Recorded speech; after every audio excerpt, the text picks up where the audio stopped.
কালকে কথা বলছি, আমি তো ছিলাম না, আমি তো কারাগারে ছিলাম, আমার সাথে দেখা হয় নাই। তো আমি আসছি সর্বোপরি সব ব্যাপারেই কথা বলতে। এই যে ইন্টারিম গভর্নমেন্ট যে হচ্ছে এই ব্যাপারে কথা তো হয়েছেই, আমরা জানতে পাচ্ছি যে ইন্টারিম গভর্নমেন্ট হবে এবং ইউনূস সাহেব প্রধান, এটা তো মোটামুটি সর্বসম্মত, ইউনূস সাহেব প্রধান। এই এই ব্যাপারগুলি ছাড়াও আমার কথার মধ্যে যেসব ব্যাপার প্রাধান্য পেয়েছে সেটা হলো যে দিস ভায়োলেন্স মাস্ট স্টপ।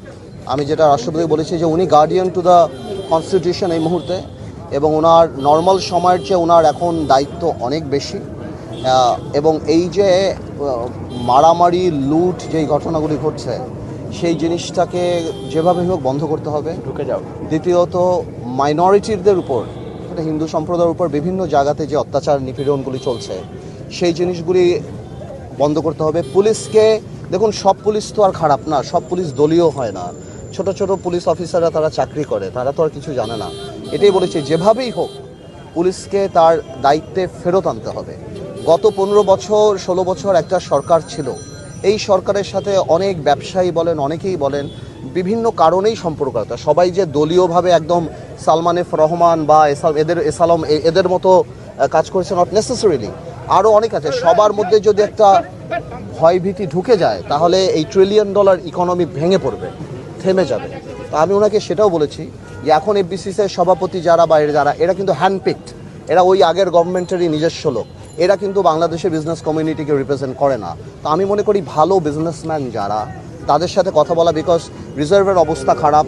গত 16 বছরে এই দেশে যে পরিমাণ দুর্নীতি হয়েছে পৃথিবীতে কোথাও হয় নাই, যে পরিমাণ টাকা পাচার হয়েছে পৃথিবীতে কোথাও হয়নি আমার ধারণা, এবং রিজার্ভের অবস্থা খারাপ। গত 1 মাস দেশ যা দেখেছে, ইন্টারনেট বন্ধ থেকে আরম্ভ করে গার্মেন্টস থেকে আরম্ভ করে যে লস, এটা তো আসলে ইরিপেয়ারেবল। তো আমরা তো আর অত বড় লোক কোনো দেশ না, অত ধনী কোনো দেশ না যে এটাকে আমরা হ্যান্ডেল করতে পারবো।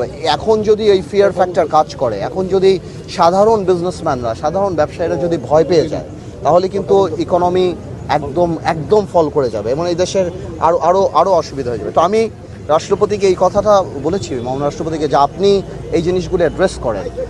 এই আগের যারা সভাপতি সেক্রেটারি যারা, এগুলি সব হ্যান্ডপিক, এগুলি না। এবং সর্বোপরি ব্যাপারটা হলো যে দেখুন, গণতন্ত্র বলেন যাই বলেন, রাষ্ট্র একটা হিউম্যান বডির মতো, প্রত্যেকটা অঙ্গেরই কাজ করতে হবে। একজন সাকসেসফুল মানে একটা সুস্থ মানুষ যেমন থাকে সাকসেসফুল কান্ট্রি হওয়ার জন্য, যে শুধু আমরা গণতন্ত্র আনলাম, ভোট দিলাম, সবই করলাম, কিন্তু আমার ইকোনমি ভেঙে পড়ছে, সবই ভেঙে পড়ছে, সেটা তো হয় না। তো এই সব আনুষাঙ্গিক যে ব্যাপারগুলি, এগুলি আমি রাষ্ট্রপতিকে বলেছি যে আপনার এখন যেই দায়িত্ব, আপনি যে দায়িত্ব নিতে পারেন নিজ থেকে, সেটা আসলে আপনার নেওয়া উচিত এবং এই কানেক্টিভিটি সাধারণ মানুষের সাথে আপনার ক্রিয়েট করা উচিত। জি, সেটা হচ্ছে যে এই যে ইন্টারিম সরকার, এই সরকারে আপনাদের কোনো পরামর্শ, নাম আপনাদের পক্ষ থেকে কোনো না, আসলে তো আমি আজকের দিনে যদি আমাকে জিজ্ঞেস করেন এই জিনিসটা, আসলে এখন আর এটা ম্যাটার করে না, বিকজ এখন তো ইউনূস সাহেব হয়ে যাচ্ছে। আর বৈষম্য বিরোধী ছাত্র আন্দোলনে যারা ছিলেন ওনারাও তো খুব সিগনিফিক্যান্ট কাজ করেছেন। আমরা হয়তো যেটা 17 বছর আন্দোলন করে কাঙ্ক্ষিত লক্ষ্যে পৌঁছাতে পারিনি, ওনারা করেছেন। তো ডেফিনেটলি ওনাদের একটা স্টেক থাকবে, ওনাদের একটা সে থাকবে। আমার বিশ্বাস এটা রাষ্ট্রপতি বলেন বা ইউনূস সাহেব যিনি আসবেন, ওনারা বসে একটা ব্যালেন্স ক্রিয়েট করে ফেলতে পারেন। সো আমার ধারণা ওই জিনিসটা ওভাবেই হোক। বাট আমি মনে করি আরেকটা ব্যাপার কথা বলেছিলাম, এটা খুব গুরুত্বপূর্ণ, আমলাদের ব্যাপারটা। হ্যাঁ, আমি বলেছিলাম যে এই 15 বছর চাকরির কারণে অনেক আমলা দেখা গিয়েছে অতি আওয়ামী প্রেমীও ছিল, আবার অনেক প্রফেশনালও ছিল। এখন দেখা যাচ্ছে যে তাদের মধ্যে একটা ভীতি দাঁড়াচ্ছে। তো আমলাদেরকে যদি আপনি এই কমফোর্ট জোনে না আনেন, তাহলে কিন্তু সরকারি অফিস চলবে না এবং কোনো কাজই হবে না। সো আমার কথাগুলি শুধুমাত্র রাষ্ট্র জানি এই 3 মাস 4 মাস 6 যাই হয়, আমরা তো এখনও বলতে পারি না, যে কোনো ধরনের ধাক্কা না খায়, রাষ্ট্রের যেন ইকোনমি না হয়, মানুষের যেন কোনো অসুবিধা না হয়। আমার কথাগুলি বেসিক্যালি তার উপরেই ছিল। আর বাকি যারা আছে, আমরা যখন জেলে ছিলাম তখন তো কথা হয়েছে। শপথ মনে হয় কালকে হওয়ার কথা। হ্যাঁ, তো কালকেই তো আমরা দেখতে পারবো। আমরা যদি অবশ্যই তো আমরা তো ইনভাইটেড, আমরা আসলে আমরা দেখতে পারবো।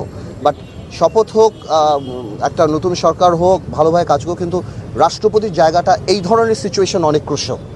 হ্যাঁ, ইভেন যে সময়ের কথা বলা হচ্ছে ইন্ডিয়ান গভর্নমেন্টের সময়, জি। কেউ বলছে 3 মাস, কেউ 6 মাস, আবার আমরা শুনতে পাচ্ছি যে যিনি দায়িত্ব নেবেন তার একটা চাওয়া আছে, একটা দীর্ঘ সময় না হলে রিফর্ম করা সম্ভব না, না। না। আপনাদের কি কোনো না, আমাদের কথা দেখুন, আমরা তো চাই, আমরা তো গণতান্ত্রিক পার্টি, আমরা তো পলিটিক্স করি, আমরা তো চাই নির্বাচন হবে, দেশ গণতন্ত্রের মতো চলবে।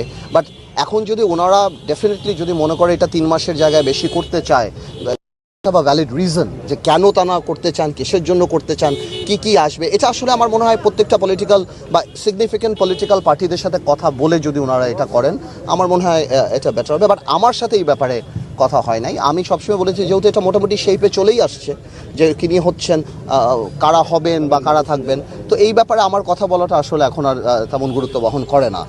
আনুষঙ্গিক আপনারা ভালো